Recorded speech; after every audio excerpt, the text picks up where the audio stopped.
잘 모르시나 보네. 여기가 무슨 말이에요? 땡스기빙이죠. 우리가 살고 있는 이 미국 땅, 지금 우리가 이 땅에 살고 있는데, 유럽 사람들, 특히 청교도 사람들의 영향을 크게 받았습니다. 그렇죠. 청교도들이 와서 하나니까. 이 청교도들은 그런데 유럽에서 종교적인 탄압을 오랫동안 받았습니다. 종교 개혁이 있었죠. 종교 개혁 500년이 넘었죠. 1517년. 그 종교 개혁 당시에 마틴 루터나 장 칼빈 같은 그런 사람들, 그런 영향을 받은 사람들에 의해서 시각적으로 큰 변화를 가졌던 독일 또는 그 주변의 국가들, 스위스나 스웨덴 그런 나라들과는 달리 이 멀리 떨어지잖아. 영국은 이 신학적인 개혁이라기보다는 어떤 정치적인 동기에 의해서 개혁이 반쪽밖에 일어나지 않았어요. 개혁이 안 일어났어요. 그러다 보니까 과거에 안 좋았던 악습들을 그대로 그냥 해버리고 말았어요. 물론 가톨릭 교회는 개신교의 그 종교개혁 당시에 그 내부적으로 종교개혁 큰 변화를 가져왔습니다. 하지만 우리가 볼 때는 미진한 것도 보이죠. 자, 이때 영국에서 이렇게 반쪽짜리 개혁이 일어나니까 이게 반발해서 나왔던 사람이 누구냐? 바로 청교도들입니다.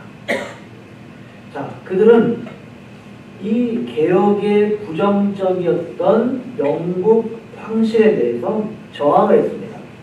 그리고 왕의 저항을 하니까 어땠습니까? 반역자가 된 것이죠. 반역자. 감히 왕한테 대들어? 이런 거죠. 그래서 반역자로 올릴 수밖에 없습니다. 왕을 거슬면 우리는 한국말로 뭐라고 합니까? 역적이죠. 역적은 참새주의죠. 3대를 멸하죠. 엄청난 거예요. 그러니까 역적으로 몰릴 수밖에 없었습니다. 자, 그들은 그러나 계속 영국 국교회를 대상으로 계속 개혁을 해야 된다 주장을 했는데 어떻게 했습니까? 받아들이지 않았습니다. 그렇고 계속 탄압을 받게 되었습니다. 자, 이제 그들은 이제 선택지가 없어요. 내가 지금까지 주장했던 것을 포기하든가 아니면 다른 방식을 할 수밖에 없죠. 자, 그들이 뭘 했냐? 자신들의 신앙을 지키기 위해서 그리고 성경 중심, 회종 중심, 그리고 경건한 생활을 지키기 위해서 그들은 결국에 배를 타고 대서양을 건너야 했습니다. 자, 그들은 신앙의 자유를 얻기 위해서 전혀 알지 못하는 이 미국 땅으로 왔던 것입니다.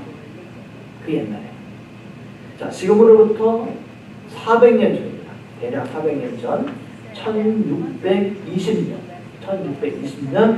9월 6일 날 영국에서 출발해서 66일이었어요. 두 달하고 더 66일인 11월 11일 날 1620년 11월 11일 날 원래 계획했던 곳이 아닌데 플리머스, 매사추세츠에 있는 플리머스라는 곳에 도착했습니다. 그곳에 102명이 도착했습니다. 102명. 한 배에 가서 자, 그 중에 절반은 청교도, 절반은 상업적인 목적을 가지고 온 사람입니다. 반은 청교도, 반은 다른 목적을 가지고 온 사람입니다. 자, 그들을 뭐라고 부르냐? 필그림이라고 부릅니다. 필그림. 들어갔죠? 필그림 들어갔잖아요. 필그림. 자, 그들이 타고 온 배 이름이 뭐죠? 메이플라워를 타고 왔는데 그 배 이름을 따서 메이플라워 뭐라고 하냐면은 컨택트, 메이플라워 서약을 맺고 이제 하나님과 공동체 앞에서 우리가 하나의 우리 커뮤니티 만들자 이렇게 서약을 하게 되었습니다. 자, 여기까지 좋죠. 그러나 모르는 땅이잖아요. 그의 겨울은 매우 혹독했습니다. 그들이 글쎄요, 이게 플로리다로 왔으면 참 좋았을 텐데 그러니까 근데 그들은 추운 데 왔어요. 추운 데 조금 북쪽이니까 너무나 추우니까 추위와 또 질병으로 많은 사람들이 죽고 말았습니다. 죽었어요. 약 50명이 죽었어요. 100명 중에서 대략 50명이 죽었어요. 아주 잔혹한 그런 시간이었습니다. 자, 그런데 그 가운데 이 청교도들이 정착할 수 있도록 돕는 손길이 있어요. 그것은 그들은 누구냐면 바로 아메리칸 원주민이었어요. 인디안. 네, 원주민들이 왔어요. 그들은 청교도들에게 뭐를 가르치냐면 농사 짓는 법을 가르쳤어요. 유럽과 다르죠. 여기는 새로운 곳이니까 농사 짓는 법을 가르쳤고, 그래서 미국 땅에 도착한 지 1년 만인 1621년 그 가을에 첫 수확을 거둬들였고, 이제 하나님께 감사의 예물을 드립니다. 자, 그럴 때 그들이 사진을 보여드릴게요. 자, 잘 보이십니까? 좀 어둡긴 한데 한 50명 예배 드린 것 같아요. 그죠? 감사의 예물을. 옆에 보니까 애기도 있고, 그죠? 태어난 애기 누가 아닙니까? 네.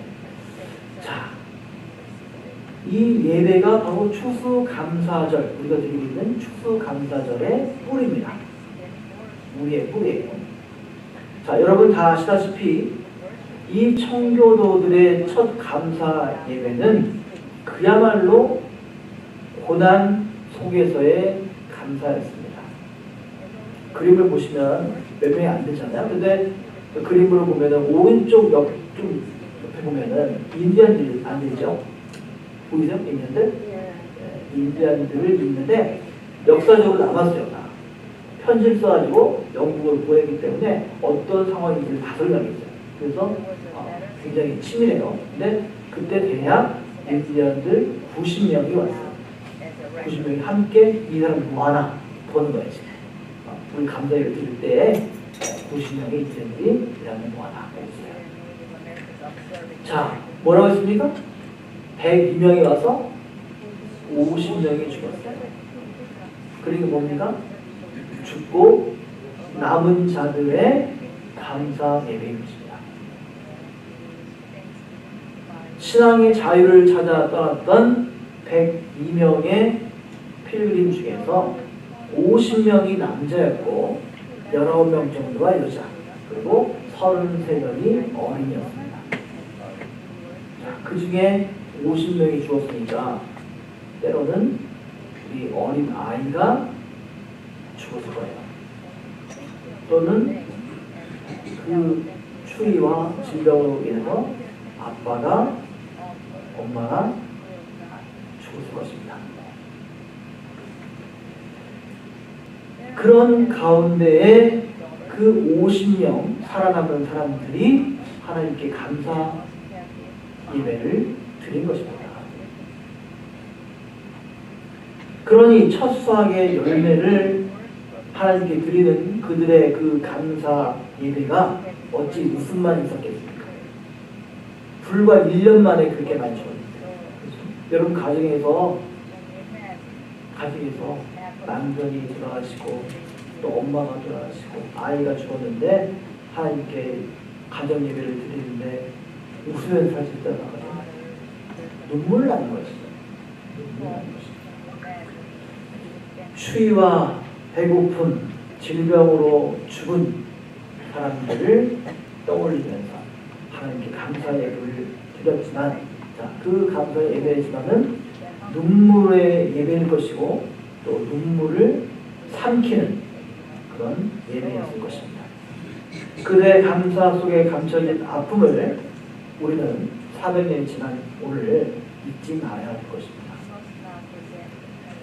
자, 분위기 전환해볼게요. 여러분 혹시 빈센트 반 고흐 아시죠? 모르는 분은 없겠죠? 다 아시죠? 제가 제일 좋아하는 화가입니다. 자, 그는 해바라기, 자화상, 별이 빛나는 밤, 여러 그런 작품들 많이 남겼잖아요. 가장 비싼 그림을 그린 화가 중에 한 사람 바로 고고입니다. 그렇죠? 1990년에 별이 빛나는 밤, 그것을 경매에 붙여서 팔렸는데 그 당시 돈으로 얼마였어요? 그림 한 점이 얼마였을까요? 8,250만 불. 감이 안 와야죠. 8,250만 불로 그림 한 점이 팔렸어요. 어마어마하겠죠. 하나만 있는 게 아니잖아요. 어마어마하게 많이 비싼 것이 대단한 것입니다.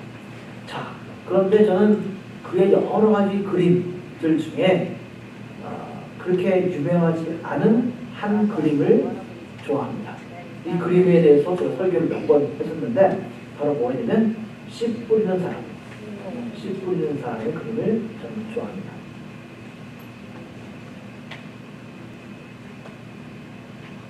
자, 이 그림은 분위기 전환을 해서 이 그림은 농부가 이 찬란한 해를 등지고 지금 씨를 뿌리는 장면을 지금 묘사하고 있죠. 자, 뿌리고 있습니다. 바로 오늘 성경에 등장하고 있는 씨 뿌리는 비유에서 온 것이죠. 자, 씨 뿌리는 비유 여러분 잘 아시죠? 수도 없이 들었던 아주 쉬운 그런 비유 이야기입니다. 씨 뿌리는 사람이 지금 씨를 뿌리죠. 그런데 그 씨를 뿌릴 때에 때로는 어디에?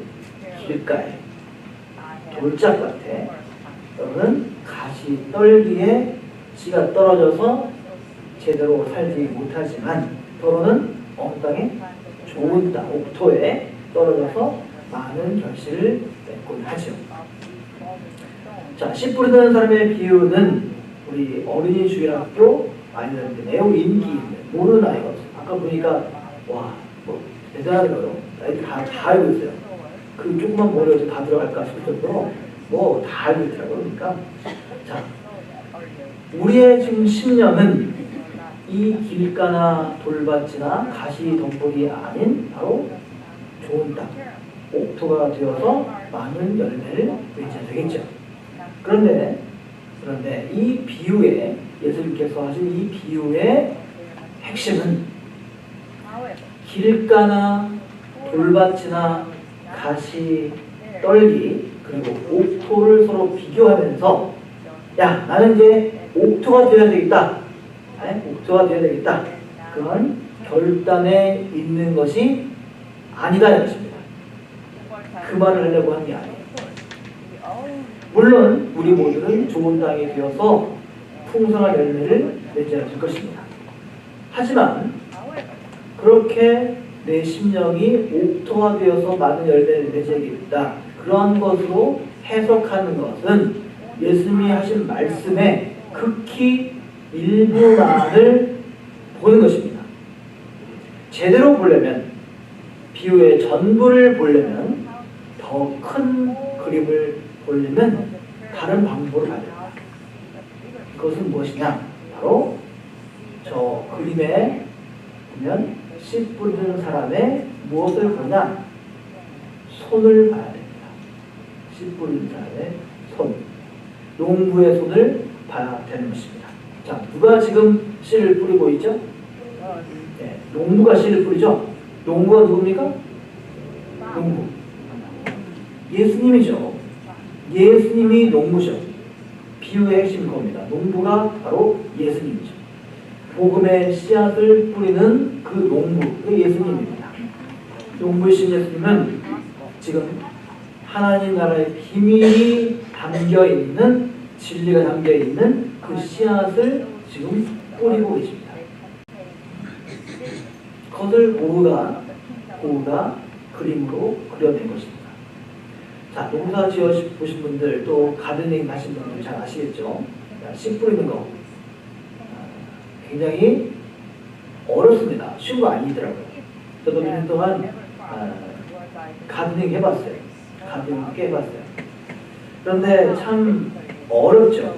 씨를 땅에 심어서 싹이 돋아나게 하는 거 정말 어려운 것입니다. 한해는 제가 그 비트를 땅에 심어요. 근데 한 것을 다 이제 닦아서 뭐 삶아서 또 냉동실에 넣어가지고 나중에 필요할 때 먹잖아요. 너무나 풍족하고요. 그래서 다음에 야 너무 신나가지고 그 다음에 또 비트씨를 사다가 심었어요.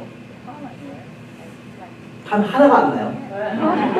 네, 한 가보를 했는 거죠.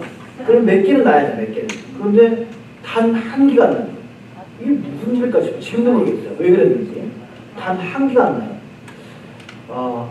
자, 농부가 씨를 정성스럽게 뿌립니다. 심습니다.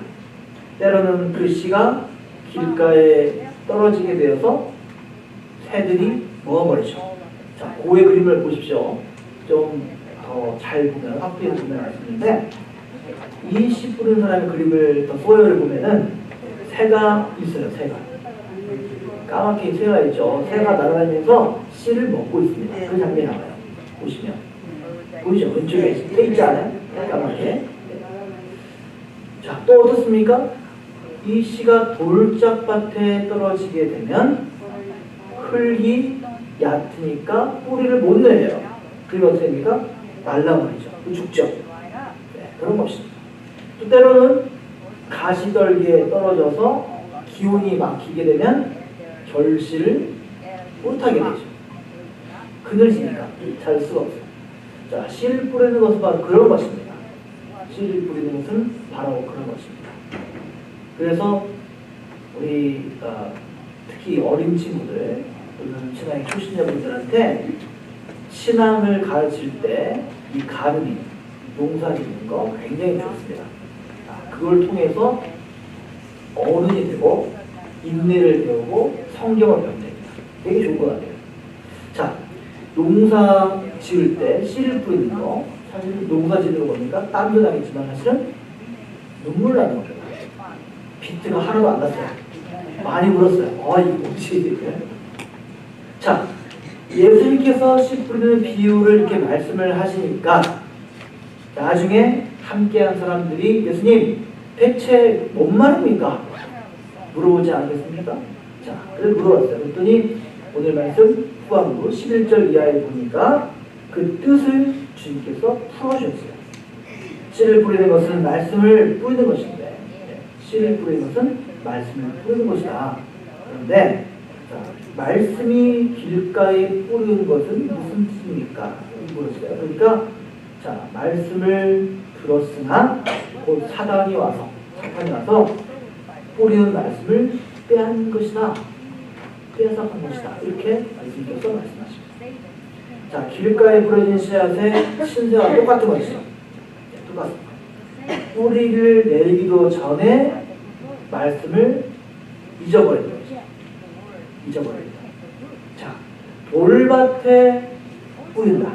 씨가 돌밭에 뿌린다. 이것은 무슨 뜻이죠? 말씀을 들을 때는 기쁨으로 받죠. 기쁨으로 받습니다. 근데 뿌리가 어렵고 힘든 곤란한 환난과 이런 것들이 닥치면 넘어지는 거예요. 심을 되는 것이죠. 자, 돌밭에 뿌려진 씨앗의 신세와 똑같은 것입니다. 그렇죠? 똑같습니다. 뿌리를 내리지 못하면 어떻게 됩니까? 환난과 핍박 속에서 속절없이 넘어지는 것이죠. 자, 말씀의 맛은 압니다. 주일날 목사의 설교를 들으면 말씀의 맛을 알아요. 말씀을 드릴 때 기쁨으로 아멘으로 화답하지요. 그런데 예배당을 나가는 순간 다 잊어버리죠. 지난주 설교가 무엇인지 기억이 안 나죠. 일주일이 아니라 주일 저녁에 생각나요. 주일 저녁에. 자, 그러면 어떻게 될까요? 자, 말씀에 뿌리를 내리지 못하니 넘어지는 것이죠. 넘어집니다. 자, 또 가시떨기에 뿌리 온다는 것은 무슨 뜻입니까? 이렇게 물어보니까 자, 이것은 말씀을 듣지만 세상의 염려와 유혹과 욕심이 말씀을 그냥 덮어버려가지고 말씀의 열매를 맺지 못하게 하는 것이다. 이렇게 설명합니다. 여러분, 우리 크리스찬인데도 불구하고 어떻습니까? 되게 염려 있잖아요. 근심 걱정하잖아요. 그것이 말씀을 그냥 삼켜버려요. 그런 경우다. 설교를 들을 때 뭐 기쁨으로 또 아멘으로 화답을 하죠. 그런데 뒤돌아보면은 뭐가 나옵니까? 기쁨? 걱정이 많은 거죠. 걱정. 집에 뭐 문제, 또 아이들 문제, 그런 문제들이 막 꼬리꼬리 물죠. 근심 걱정에 잠을 잘 수가 없죠. 자, 이것들이 다 우리의 모습 아닙니까? 그렇죠. 세상에 근심 걱정 온사했습니까? 다 있죠. 자, 모두 가시떨기에 뿌리는 씨앗의 현실인 것 같습니다. 자, 여러분 모르는 내용이겠어요? 1000번 이상 들은 분이 있을 거예요. 강찬님 1000번 들었을 거예요. 너무 잘 아는 내용이잖아요. 제가 설명드린 것처럼 예수님께서는 친절하게 해설을 이렇게 붙여 놓으셨습니다. 자, 여기까지는 주일학교 버전이에요. 예수님으로 다 알고 있는 얘기예요. 자, 그런데 여기서 끝나지 말아야 된다. 우리는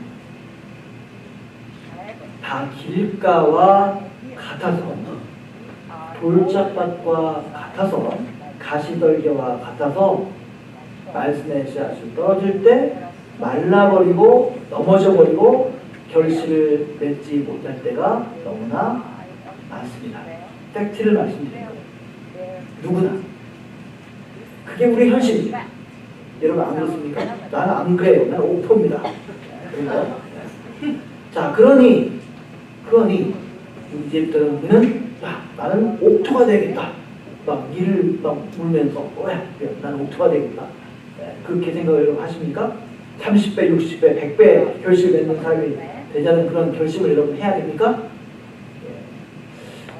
주님의 말씀은 그것보다 훨씬 깊습니다. 훨씬 넓은 것입니다. 주님은 씨 뿌리는 사람의 비유를 말씀하시면서 우리가 옥토가 되어야 된다. 그 말씀을 하시기보다는 훨씬 큰 말씀을 우리에게 주고 싶어 하십니다. 다시 한번 확인하죠. 자, 씨를 뿌리는 게 뭐라고 했죠? 말씀을 뿌린다는 것이죠. 말씀을 뿌린다. 자, 그렇다면 씨를 뿌리는 농부 누굽니까? 예수님. 농부는 바로 예수님입니다. 바로 그것이죠. 씨를 뿌리는 농부가 예수님이라면 그 씨 뿌리는 것을 포기하실까요? 그럴 리가 없죠. 그럴 리가 없죠. 예수님은 결코 씨 뿌리는 것을 멈추지 않으십니다. 결코 멈추지 않습니다. 왜 그렇습니까?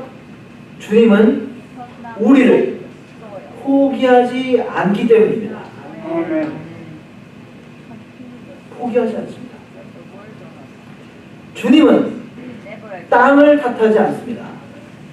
주님은 흙을 탓하지, 주님은 우리들을 향해서, 바로 여러분을 향해서 그 말씀의 씨를 뿌리고 있는 농부의 손길, 그 예수님의 손길은 멈추지 않는다는 것입니다. 제가 저를 봐도 참 한심할 때가 많습니다. 목사님도 참 한심해요. 성경을 읽다가 예수님의 제자를 보면서 참 이제 참 한심하다 비웃다가도 갑자기 정색을 하게 돼요. 나도 그 예수님의 제자와 다를 바가 없구나. 똑같구나. 질투하고 참을성이 없고 또 자랑하고 싶고 막 갑자기 또 악담하고 이 모든 것이 제 모습인데 저 또한 큰 차이가 없더라고요. 똑같아요. 그런데 감사한 것은 그 한심한 제자를 예수님은 끝까지 포기하지 않으신다는 것입니다. 성경을 읽어보세요. 예수님은 저희들을 포기하지 않으셨습니다. 주님은 변함없으셨습니다. 주님은 이미 하셨습니다. 복음의 씨가 길가에 떨어졌다는 사실을 이미 알고 계셨습니다. 예수님께서 하나님 나라의 비밀을 제자들에게, 몇 명 앉아있는 제자들에게 말씀하실 때 이미 복음의 씨가 오늘은 길가에 뿌려졌구나. 오늘 길가에 뿌려졌구나. 아셨다는 것입니다. 어느 날 복음의 씨가 돌밭에 떨어져서 넘어지고 말라버릴 것이라는 사실을 주님은 이미 아셨다는 것입니다. 여전히 복음의 씨가 가시떨기에 떨어져서 결실하지 못할 것을 이미 아셨다는 것입니다. 그러나 농부신 주님은 그 씨 뿌리는 손길을 멈추지 않으십니다. 심지어 가룟 유다처럼 예수님을 배신하고 돌아섬을 당할지라도 주님의 사랑과 은혜는 단 한 번도 멈춘 적이 없다는 것입니다. 성경을 읽어보세요. 아이고, 내가 말씀을 전하다가 다 졸고 있고 말씀대로 행하지 않으니까 이거 피해야겠다. 그런 점이 있습니까? 네? 없어요.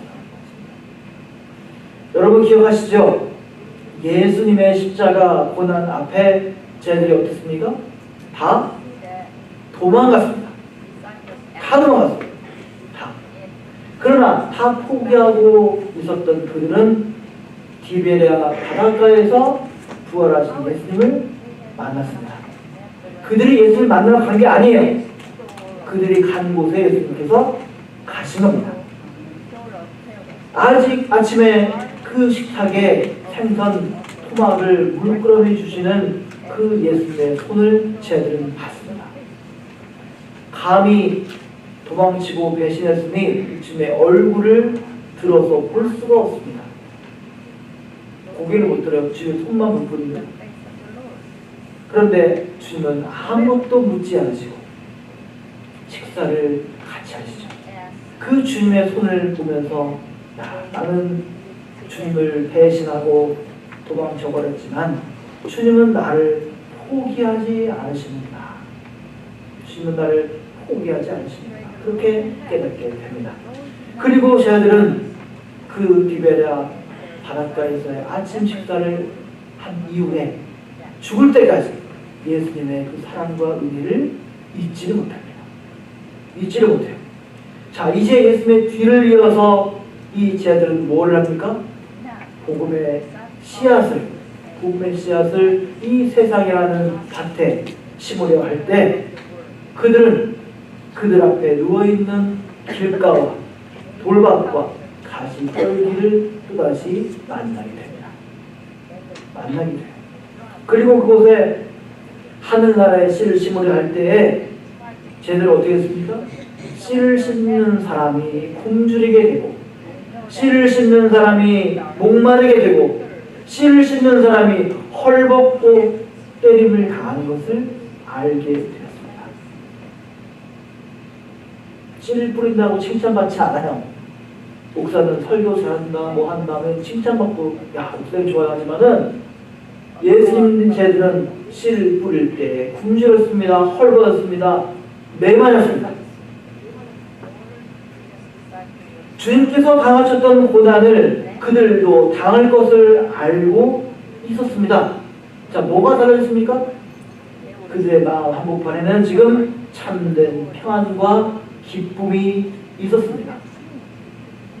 세상 그 무엇으로도 채울 수 없는 그 참된 위로와 안식이 그 제자의 마음속에 있었다는 것입니다.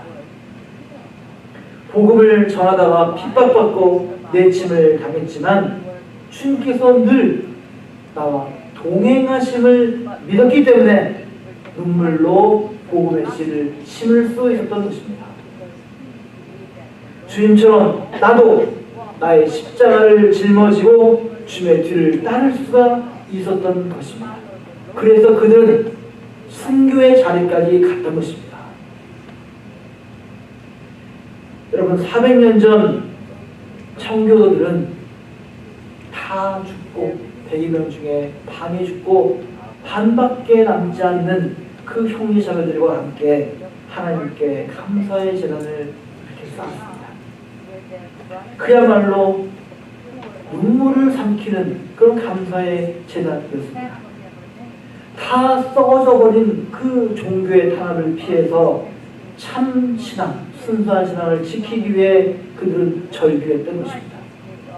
하나님은 이 남은 자들의 그 제단을 분명 받으셨을 것입니다. 그리고 그 터 위에 이 나라가 세워졌고 교회가 세워졌던 것입니다. 오늘은 추수감사주일이기도 하지만 여러분 교회력으로 2025년 마지막 주일이기도 합니다. 달력 한 장 더 남은 것처럼 보이지만 교회력으로는 오늘이 마지막 주일입니다. 자, 그러므로 우리는 2025년의 마지막 시간에 지금 서 있는 것입니다. 흙과 먼지와도 같은 그 흙과도 같은 땅과도 같은 그 제자들을 예수님께서 부르셨던 것처럼 이 시간 주님께서 우리들을 부르십니다. 내가 그렇게 했던 것처럼 너희도 하나님 나라의 씨앗을 이웃들에게 심어라. 사랑의 씨앗을 심고 평화의 씨앗을 심어라. 때로는 그 씨앗이 길가에 떨어져서 새가 먹어버리겠지. 그러나 너희들 실망하지 마라. 때로는 복음의 씨앗을 돌밭에 떨어져서 죽어버리겠지. 그러나 여러분 너희들 낙담하지 마라. 낙담하지 마라. 원래 그런 거다. 씨 뿌리는 것은 원래 그런 거다. 내가 너와 함께 하리라. 내가 너와 늘 함께 하리라. 여러분을 부르시는 그 주님의 음성에 여러분 귀를 기울이시기 바랍니다. 주님의 부르심을 여러분 기억하시기 바랍니다. 주님의 그 부르심에 응답하며 눈물로 하나님 나라의 복음의 씨를 심을 때에 30배, 60배, 100배의 결실을 맺어 기쁨으로 단을 거둘 것입니다. 지난 한 해를 되돌아보며 여러분 후회하지 마시고 내년에 잘하면 됩니다. 내년에 잘하면 되는 것입니다. 우리와 늘 함께 하시겠다고 약속하신 그 주님만 우리 바라봅시다. 임마누엘의 한없는 은총이 저와 여러분 모두에게 함께 하기를 간절히 축원합니다. 아멘. 기도하겠습니다.